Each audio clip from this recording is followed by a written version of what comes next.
In today's Market Movers video, I'm going to analyse and give my opinion on the hottest transfers in and out of your FPL teams. Is it worth buying Justin Kluivert, and is it worth selling Nicholas Jackson? Well, let's talk about it in today's Market Movers video.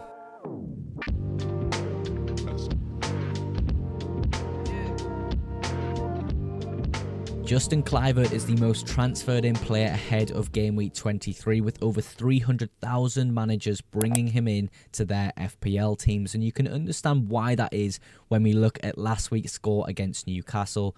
22 points in total, a hat-trick, an assist, and of course 3 bonus points for that amazing performance. Now, we do know Bournemouth have a few injuries, especially in that front line, so Kluivert will probably get more minutes than he normally does in that Bournemouth side, which I do think is important for him as an asset going forward. Of course, he is on penalties as well, so maybe that gives him a slight edge over the other Bournemouth assets. But would I bring him in ahead of game week 23 in FPL?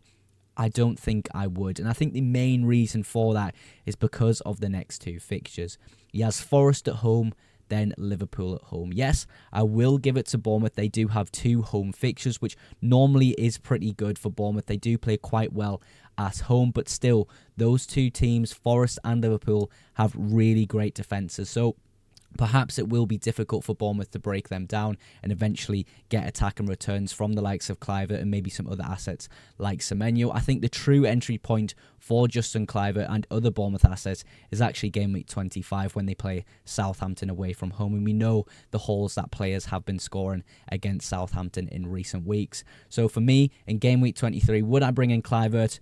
I don't think I would. Nicholas Jackson is one of the most frustrating players to own in FPL at the moment. Of course, over the last 9 weeks in FPL, he has scored once and assisted once, which really isn't great for his price point and what you're paying for Nicholas Jackson in your FPL teams. I think the next best fixture he's going to get is game week 24 when he faces West Ham at home, and then you kind of wait until game week 27 to face Southampton at home and Leicester at home, which I think is a really great block of fixtures when you look from 27 to 28. But for me, would I be selling him at the moment? I think I would. I think there's other great options we can move to for at least the next 4 weeks and maybe look to get Jackson back in 27 when he faces those 2 newly promoted sides in Southampton at home and Leicester at home. But he just really isn't performing at the moment. His confidence is down. I'm just not really feeling Nicholas Jackson at the moment whatsoever, despite his data normally being pretty good. He just can't finish at the moment. With 8 attack and returns over the last 6 weeks, Phil Foden is one of the highest scoring midfielders in the game over that course of 6 weeks. But when we look at the up-and-coming fixtures over the next 6 weeks, I really don't like Phil Foden at all. If you're one of those managers that goes form over fixtures, by all means, look at Phil Foden, potentially get him in. But for me, I can understand that these fixtures are going to be tricky for Man City and Phil Foden. He's not going to get the amount of chances he has been getting in the last 6 weeks over this next 6-week block, and that's really going to deplete his attack and returns, in my opinion. It's such a hard run of fixtures. You've got Chelsea, Arsenal, Newcastle, Liverpool, Spurs and Forest.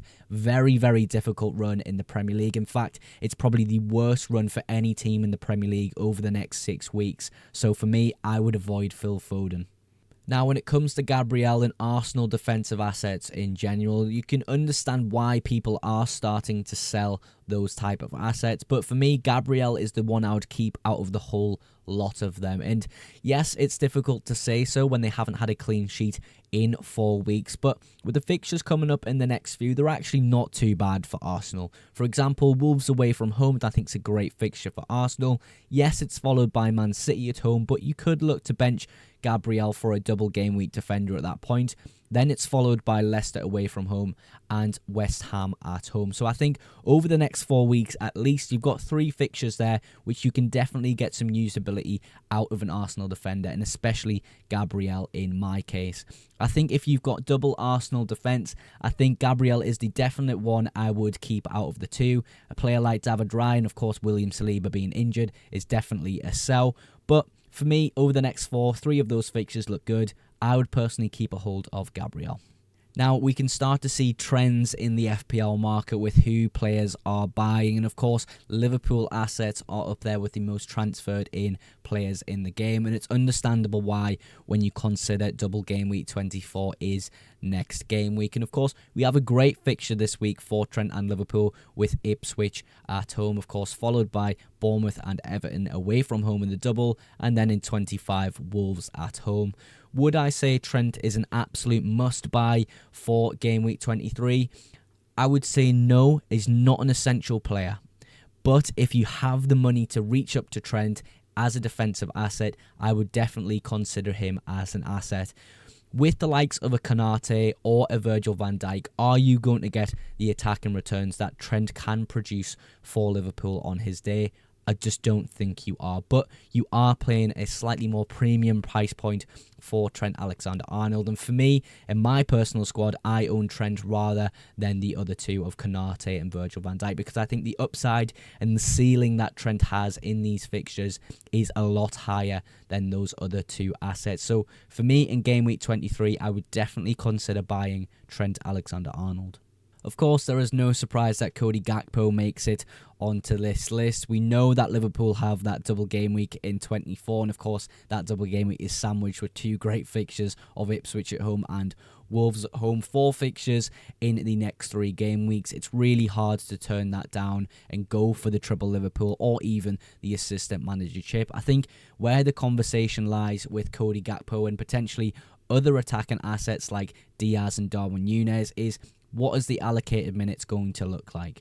Well, for me, I know that Gakpo has started the majority of games this season for Liverpool. It does seem that he is favoured on that left spot or up front by Arne Slot, but it's just difficult to call about his minutes. Does he start all 4 of these fixtures in the next 3 weeks, or does he only start 3 of them? We really just don't know currently. And of course, Darwin Núñez coming off the bench to score 2 goals kind of puts a spanner in the works, because we knew that Darwin Núñez really wasn't favoured by Arne Slot whatsoever. But maybe he gets a little bit of a sniff into the team now. I really just can't call it. I think the other conversation to be had about the triple Liverpool, if you are going for it for the double game week, and particularly in game week 23, is simply the fact, do you think that it's better to have defensive assets rather than attacking assets, considering the minute distribution between the attacking assets? Having someone like Trent and Konate with Mohamed Salah, could that be better than owning Salah, Gakpo and maybe Konate? I'm just not too sure right now. I am going to be waiting for the Liverpool fixture. I believe tonight when they play, was it Lille? It could be Lille. I could be completely wrong about that, but they play in the Champions League tonight. I am going to be watching that game and just hoping that I can kind of figure out where the minutes are going to land for Cody Gakpo. Of course, great news. Well, not great news, but Jota seems to be out for a few weeks, which helps Cody Gakpo and other Liverpool attacking assets to get a slight better sort of minute allocation in that team. But still, I'm really undecided on Cody Gakpo. The price is a little bit odd. Maybe if you've got Solanke in your team, it's the easiest transfer you can make in the world, Solanke to Gakpo, because of that price point. But for other teams with slightly cheaper forwards, maybe it's a bit difficult to stretch up to a Cody Gakpo. But I still think he's a great asset you can 100% consider for the double game week coming up. Now, I thought I'd just add this in at the end of the video just to see the trends and how the market is actually moving in FPL at the moment. There are some price rises that are expected tonight from Mateta, Hall, Alexander-Arnold, Aina and Isak, and of course a price drop predicted for these players here. Obviously not very highly owned apart from Cole Palmer. I personally don't think Cole Palmer is going to go down in price whatsoever tonight. Potentially by the end of the week we could be looking at that, but I still think Palmer is an absolute keep. He can just do anything in any given game week, but he has been disappointing over the last few game weeks. Gakpo, Gehi and Johan Wissa could be rising soon and perhaps later in the week. And of course, Konate as well, a slight price increase coming for him and potentially before the FPL deadline. So that's kind of how the market's moving. Of course, I would always advise just keeping an eye on price changes, because you never know, you could be priced out of a move. For example, Trent, if you only have 7.2 million available to spend on a defender and you want Trent, if he goes up tonight, you're going to be priced out of that move. It's always good to keep an eye on these type of things, but that is how the market is moving currently in FPL. As always, I outro my videos with a big thank you to you guys watching at home for supporting the FPL Mugs YouTube channel. Of course, if you have enjoyed today's video, make sure you drop a like, and if you aren't yet subscribed, please do consider it for future FPL content and deadline streams. But that is absolutely everything for today's video. Thank you again so much for watching, and I will catch you in the next one. Bye for now.